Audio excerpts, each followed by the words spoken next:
राधे राधे दोस्तों, भक्ति संगम में आप सभी का स्वागत है। आशा करती हूँ कि आपको मेरा ये भक्ति मिनी ब्लॉग पसंद आएगा। दोस्तों, आपको पता है कि दोस्ती किसी चीज़ की मोहताज नहीं है, चाहे वो गरीब हो या अमीर हो, बस दोस्ती दिल से होना चाहिए। और दोस्ती की मिसालें तो बहुत हैं, पर मैं आज आपको भगवान कृष्ण और सुदामा की दोस्ती की कहानी सुनाऊंगी। तो आइए दोस्तों, मेरे साथ बने रहिए मेरे भक्ति ब्लॉग में। आइए जानते हैं भगवान कृष्ण और सुदामा की मित्रता की लोग बातें क्यों करते हैं और क्यों वह संसार में प्रसिद्ध है। दोस्ती हो तो सुदामा और कृष्ण के जैसी, जिसमें अमीर गरीब का कोई भी भेदभाव नहीं है। तो दोस्तों आइए मेरे साथ में जानते हैं सुदामा और कृष्ण की कहानी। दोस्ती और विश्वास और सच्ची मित्रता का एक सुंदर उदाहरण है। यह कहानी बचपन के दोस्तों के बीच गहरी और कठिनाइयों के बावजूद भी उनके बीच अटूट बंधन को दर्शाती है। सुदामा जो एक गरीब ब्राह्मण थे और कृष्ण जो द्वारिका के राजा थे, बचपन से ही दोनों बहुत अच्छे मित्र थे।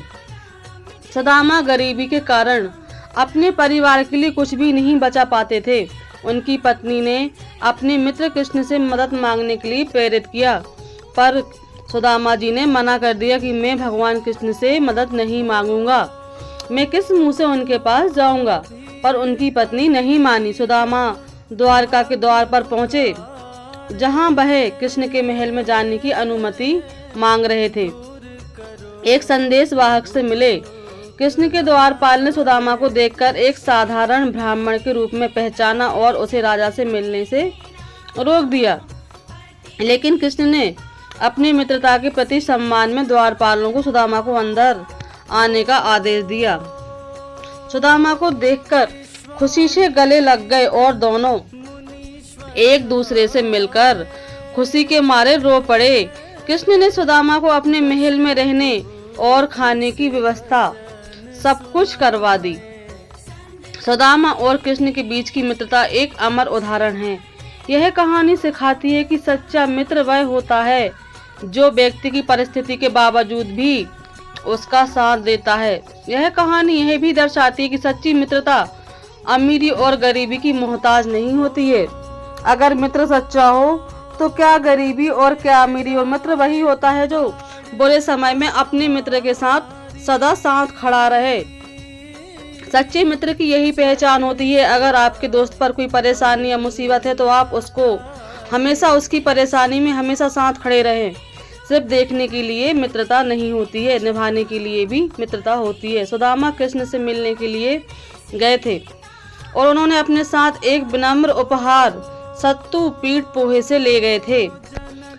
यह एक ऐसा भोजन था जो सुदामा के ब्राह्मण समुदाय में लोकप्रिय था। कृष्ण ने सुदामा का उपहार स्वीकार किया और दोनों ने मिलकर भोजन किया। सुदामा और कृष्ण की कहानी हमें सिखाती है कि सच्ची मित्रता कैसी होती है, जो व्यक्ति की परिस्थिति के बावजूद भी उसका साथ देती है, कभी अहंकार नहीं करती है। कृष्ण ने सुदामा को अपने महल में ले जाकर अपने अहंकार का त्याग कर दिया। दान और सेवा। कृष्ण ने सुदामा की मदद करके दान और सेवा का महत्व सिखाया। कृष्ण भगवान ने सुदामा जी से पूछा कि आपको मैं क्या ऐसा करूं कि आपकी सारी परेशानियां खत्म हो जाए, पर सुदामा जी ने मदद लेने से मना कर दिया। पर जब दया और करुणा के सागर भगवान कृष्ण से सुदामा ने मदद मांगकर दया और करुणा का भाव दिखा दिया। सुदामा और कृष्ण की कहानी एक ऐसी प्रेरणादायक कहानी है जो हमें सच्ची मित्रता और उसके महत्व के बारे में समझाती है, सिखाती है। कहानी हमें यह भी सिखाती है कि हमें अपने मित्रों का साथ हमेशा देना चाहिए, चाहे वह भले हों या बुरे हों। जब विश्वकर्मा जी सुदामा जी के घर पहुंचते हैं और उनकी पत्नी से पूछते हैं कि भगवान कृष्ण ने हमें आदेश दिया है कि जाओ सुदामा जी का महल बनाकर तैयार करो, तो उनकी पत्नी कहती हैं कि हे देव, मैं अपना महल इन झुग्गी झोपड़ियों के बीच में कैसे बना सकती हूँ, क्योंकि ये जो पड़ोसी हमारे साथ में रहते हैं, इन्हीं के यहाँ से हमारे बच्चे और हम सब खा पीकर बड़े हुए हैं। इन लोगों का हमारे ऊपर बहुत एहसान है। हे देव, अगर आप हमारा महल बनाना चाहते हैं तो पहले हमारे जो आसपास के पड़ोसी हैं आप उनका घर बनाएं, उनके महल बनाएं और उनकी दुख परेशानी दूर करें। उसके बाद ही मैं यह प्रस्ताव स्वीकार करूंगी। तो विश्वकर्मा जी कृष्ण भगवान को आकर बोलते हैं कि सुदामा जी की पत्नी यह चाहती है कि सारी नगरी पहले सारे कष्ट से मुक्त हो जाए, उसके बाद ही मैं अपना महल बनाऊंगी। तो भगवान कृष्ण विश्वकर्मा जी को आदेश देते हैं कि सारी सुदामा नगरी एक जैसी सुंदर और बहुत ही स्वच्छ और बहुत ही अच्छी और बहुत ही उपजाऊ हो जाए। तो विश्वकर्मा जी सारी पड़ोसियों के घर महल अटारी जैसे बड़े बड़े बना देते हैं। उसके बाद में सुदामा जी की पत्नी अपना घर बनाने के लिए स्वीकृति देती हैं। पर जब भगवान से विदा लेकर सुदामा जी अपने घर वापस आते हैं तो सुदामा अपने घर को देखकर पहचान नहीं पाता है, अपने बच्चों को देखकर वह पहचान नहीं पाता है। और जब उनकी पत्नी उनके पास में आती है तो सुदामा जी उनको पहचानने से मना कर देते हैं, क्योंकि माँ लक्ष्मी जी ने उन्हें सुंदरी होने का वरदान दिया था। जब वह बोलती हैं कि आपके जाने के बाद यहाँ पर कितने चमत्कार हुए, हमारे बच्चे कभी भी भूखे नहीं सोए और खाना अन्न धन की हमें कभी कोई कमी नहीं हुई, जो कुछ भी दिया हुआ है भगवान कृष्ण का दिया हुआ है और मैं आपकी पत्नी हूँ। जब जाकर सुदामा अपनी पत्नी को पहचानते हैं और अपने बच्चों को भी पहचानने से इनकार कर देते हैं। जब उनकी पत्नी उनके जाने के बाद सारी घटना सारी सच्चाई सुदामा जी को सुनाती हैं कि यह हमारे बच्चे हैं और आपके जाने के बाद हमारे घर में कौन कौन आया और कैसे ये सब कुछ संभव हुआ, तब जाके सुदामा जी अपनी पत्नी और अपने बच्चों को पहचानते हैं। तो दोस्तों, इस कहानी से हमें यह प्रेरणा मिलती है कि आपका मित्र कितना भी अमीर हो और आप कितने भी गरीब हों, आप अपने मित्र के खराब समय में हमेशा उसकी मदद करें, चाहे वह अच्छा हो बुरा हो। मित्र वही होता है जो अपने मित्र के बुरे समय में जाकर हमेशा खड़ा रहता है।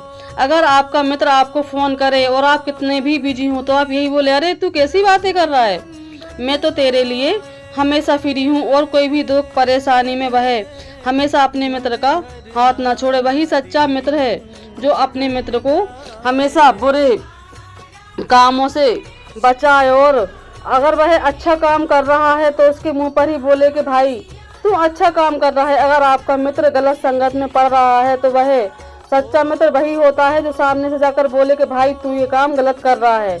मुंह पर उसके मुंह के जैसी बातें करना और उसके मुंह पर हूँ हामी भरना, ये सब अच्छे मित्र की निशानी नहीं है। अगर आपका मित्र गलत रास्ते पर जा रहा है तो आपको उसको वहां से रोकना है, ये नहीं कि आप उसके मुंह पर उसके जैसी बातें कर रहे हैं। दोस्तों, कृष्ण और सुदामा की दोस्ती एक ऐसी मिसाल है जो संसार में बहुत ज़्यादा प्रसन्न है। तो दोस्तों, हमें इस कहानी से यह प्रेरणा मिलती है कि आपका मित्र कितना भी गरीब हो, पर आपके पास कितना भी पैसा हो और आप कितने भी अमीर हो, तो आप कभी भी अपने मन में ये अहंकार ना लाएं कि मैं इतना बड़ा आदमी हूँ और मेरा मित्र गरीब है तो मुझे उसके साथ में खड़े होने में शर्म आती है। आपको अपने मित्र के साथ हमेशा कंधे से कंधा मिलाकर खड़े रहना चाहिए और उसकी घर में हमेशा दुख परेशानी में हमेशा मदद करे, वही मित्र सच्चा मित्र होता है। तो दोस्तों, सच्ची मित्रता वही होती है जो अच्छे बुरे में अपने दोस्तों का साथ निभाती है। सच्ची मित्रता वह होती है जो व्यक्ति की परिस्थिति के बावजूद भी उसका साथ देती है। कृष्ण ने सुदामा को अपने महल में ले जाकर अपने अहंकार का त्याग कर दिया। कृष्ण ने सुदामा की सेवा करके यह दिखा दिया कि वह कितने सुंदर मन वाले और कितने अच्छे मित्र थे। और उन्होंने अपनी तीनों पटरानियों से जब सुदामा जी को मिलाया तो बोला कि यह तुम्हारे देवर जी हैं। जब सुदामा जी कृष्ण जी से मिलने जाते हैं तो उनके पैरों में कांच और इतना खून निकलता है कि वह चलने में भी विवश हो जाते हैं। और वह थाली में पानी लाकर अपने मित्र के पैर पखारते हैं और उनके कांटे और जो उनके पैरों में जो धूल कंकड़ जम जाते हैं उसको साफ करते हैं। और उनकी पत्नियां ये सब देखकर रोने लगती हैं और उनके महल में खड़े हुए लोग उनको देखकर यह उदाहरण देते हैं कि मित्र हो तो सुदामा जैसा और मित्र हो तो कृष्ण जैसा, जिसमें दोनों को देखकर यह नहीं लग रहा है कि ये एक राजा हैं और ये एक साधारण से ब्राह्मण है। इनको देखकर कोई नहीं बोलेगा कि ये द्वारिका नरेश हैं जो सारे संसार का संचालन करते हैं और यह एक तुच्छ सा ब्राह्मण है। तो दोस्तों, हमें अपने ऊपर कभी भी अहंकार को हावी नहीं होने देना है और आप जिसके साथ भी मित्रता रखें कभी भी उसके साथ विश्वासघात ना करें, उसके साथ हमेशा सच्चे मन से उसके साथ में खड़े रहें। तो बोलिए राधे राधे। जैसे कृष्ण और सुदामा की दोस्ती सच्ची थी, वैसे ही दोस्तों आप लोग अपने मित्र के साथ हमेशा ऐसे ही दोस्त बने रहें।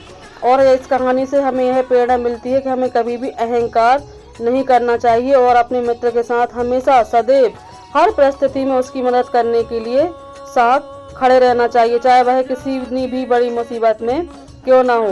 दोस्तों कृष्ण इतने बड़े महल के राजा थे और सुदामा एक तुच्छ से गरीब ब्राह्मण थे, पर उनको देखकर यह नहीं लग रहा था उस समय कि यह एक राजा है और एक रंक है, क्योंकि भगवान तो भगवान है।